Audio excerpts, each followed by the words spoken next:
بسم اللہ الرحمن الرحیم الصلاۃ والسلام علیکہ یا رسول اللہ وسلم علیکہ یا حبیب اللہ۔ معزز سامعین ناظرین، آج کا ہمارا سبق اللہ کریم کی لاریب کتاب قرآن مجید سے الذین یؤمنون بالغیب اس کے حوالہ سے ہوگا۔ اللہ تعالی ہمیں کما حقہ دین کی سمجھ عطا فرمائے۔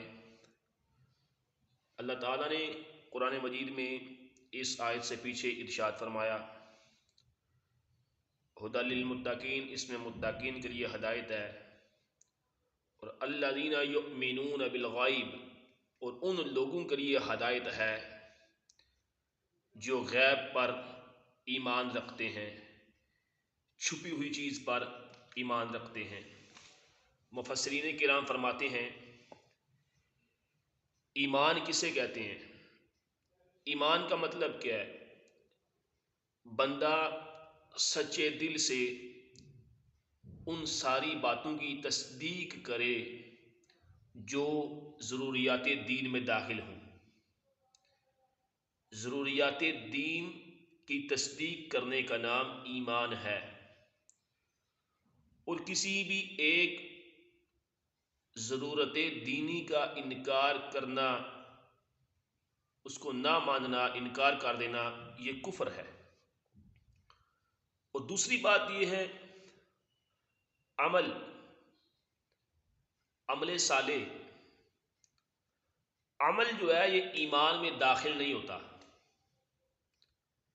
اسی لیے قرآن مجید میں اللہ کریم نے بے شمار مقامات پر جداگانہ ایمان کے ساتھ عمل کا ذکر کیا ہے۔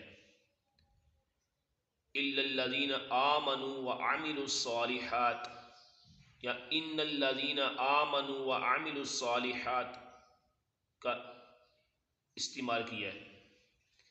جیسے اس آیت میں ایمان کے بعد نماز، صدقہ کا ذکر علیحدہ طور پر کیا گیا۔ الذین یؤمنون بالغیب ویقیمون الصلاة ومما رزقناہم ینفقون، بن دیکھے جو ایمان لائے۔ اب غیب کسے کہتے ہیں؟ وہ چیز جو ہم سے پوشیدہ ہو، چھپی ہوئی ہو، ہم اپنے حواس جیسا دیکھنے سے، چھونے سے اور بدیہی طور پر عقل سے اسے معلوم نہ کر سکیں، اسے غیب کہا جاتا ہے۔ غیب کی محدثین کرام نے دو قسمیں بیان فرمائی ہیں۔ پہلی قسم وہ ہوتی ہے جس کے حاصل ہونے پر کوئی دلیل نہ ہو، جس کے حاصل ہونے پر کوئی دلیل نہ ہو، اور یہ غیب کا علم جو ہوتا ہے یہ ذاتی ہوتا ہے، اور یہ ذاتی علم جو ہے یہ رب تعالی جل جلالہ کے لیے خاص ہے۔ اور جن آیات میں یہ ارشاد فرمایا گیا، غیب کی نفی کی گئی ہے، علم غیب کی نفی کی گئی ہے، ان آیات میں یہی مراد ہے، علم غیب ذاتی۔ اور جس کے حاصل ہونے پر دلیل موجود ہو، اللہ تعالیٰ کی ذات و صفات، گزشتہ انبیاء کرام علیہم السلام اور قوموں کے احوال، قیامت میں ہونے والے واقعات کا علم، یہ ساری کے سارے معاملات اللہ تعالیٰ کے بتانے سے معلوم ہیں۔ اور جہاں بھی غیر اللہ کے لیے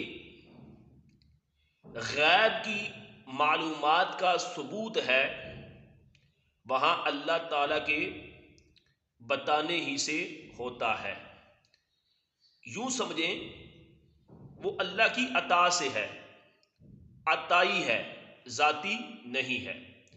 اس وحدہ لا شریک کا جو علم ہے وہ ذاتی ہے، اور اس نے جو انبیاء کرام کو دیا، اولیاء کرام کو دیا، فرشتوں کو دیا، یہ اس کی عطا سے ہے، ان کے پاس یہ عطائی ہے، ذاتی نہیں ہے۔ اور اللہ تعالیٰ کے بتائے ہوئے کسی کے لیے بھی ایک ذرے کا علم بغیر اس کی ذات کے بتائے ہوئے ماننا، یہ اسلام کے اندر قطعی کفر ہے۔ یاد رکھیں، اگر کوئی بھی غیب کی بات بتاتا ہے تو یہ اس کے بتانے سے ہی بتا رہا ہے۔ یہ کہا جائے کہ اس نے بتایا نہیں، اس کے پاس خود موجود ہے، ذاتی ہے، تو ایسا علم بھی اس بندے کا ایکسیپٹ نہیں کیا جائے گا، کیونکہ محدثین فرماتے ہیں اللہ تعالیٰ کے بتائے ہوئے بغیر کسی کے لیے ایک ذرے کا علم غیب ماننا قطعی کفر ہے۔